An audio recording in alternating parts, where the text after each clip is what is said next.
Welcome to today's Explainer. We're jumping right in today and we're looking at ACIM, Lesson 119, Review Lessons 107 to 108. Whether you are completely brand new to these teachings or, you've been studying them for absolutely years, this specific review lesson is just an incredible anchor for your day. We're going to take the beautifully poetic but sometimes slightly complex original source material and we're going to break it all down together so you can start applying it to your life literally right now. Okay, let's dive into this by looking at the two foundational statements that actually make up Lesson 119. The first one is Lesson 107, Truth will correct all errors in my mind. And the second is Lesson 108, To give and to receive are one in truth. Now, these two sentences are going to be your primary tools for today. And sure, they might sound a bit abstract at first glance, but they hold a profoundly practical framework for totally changing how you interact with the world. So here's our quick roadmap for today. First, decoding Lesson 107. Next, decoding Lesson 108. Third, your specific daily practice schedule. And finally, a final review. Let's start with Section 1, decoding Lesson 107, Truth and Error.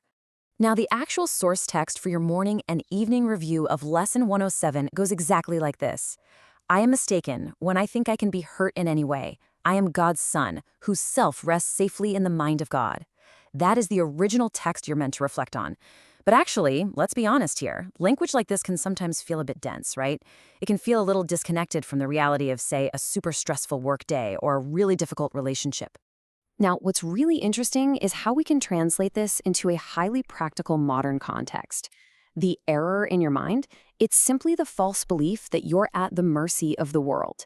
It's the total illusion that a bad email, a rude comment from a coworker, or a financial stressor can actually damage your true self. But the truth is your inner peace is completely untouchable. And to take that a step further, let's just go ahead and demystify that second phrase. When the text says your self rests safely in the mind of God, we can define this simply as an inherent core of peace, safety, and self-worth. Think of it kind of like a sanctuary inside your own mind that just cannot be damaged by outside events or other people's actions. When you realize this, when this truth corrects the error of feeling so vulnerable all the time, you actually stop reacting with fear, and you start acting from this place of unshakable stability. Let's move to Section 2 and see how this builds. Decoding Lesson 108, The Power of Forgiveness. So the source text for Lesson 108 reads, I will forgive all things today, that I may learn how to accept the truth in me and come to recognize my sinlessness. Once again, we're looking at some pretty heavy traditional terminology here. Words like sinlessness can carry a ton of historical baggage, and frankly, they can really confuse new students who are just trying to find some basic peace of mind. So the crucial point here is exactly how we reframe this.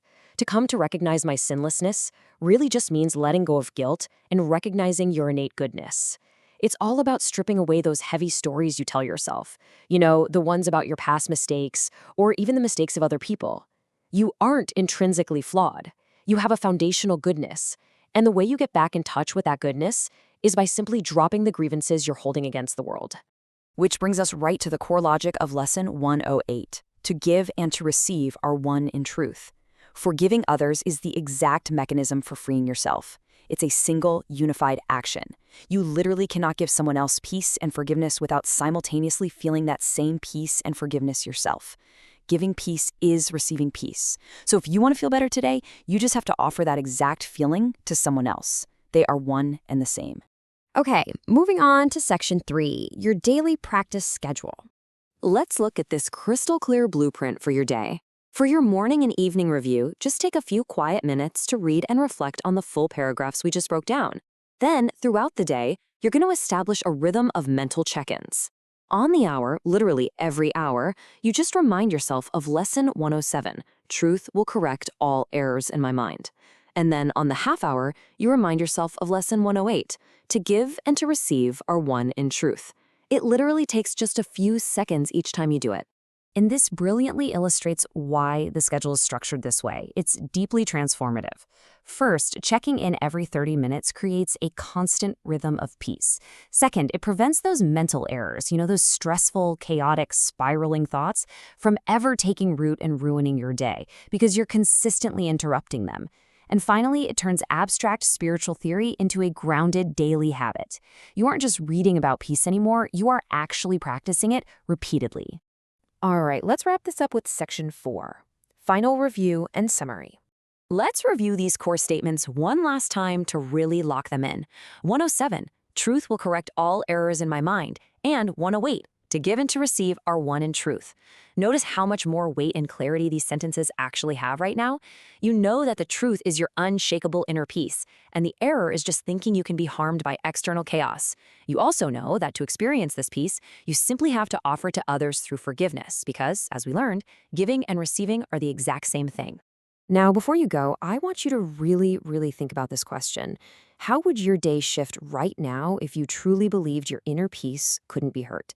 Imagine just walking into your next meeting or, having your next conversation, carrying that armor of absolute internal safety.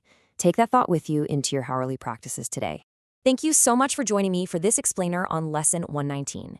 If you found this breakdown helpful and it made things click for you, please take a quick second to hit that like button and definitely subscribe to the channel so you don't miss out on more daily insights and structured explainers just like this one.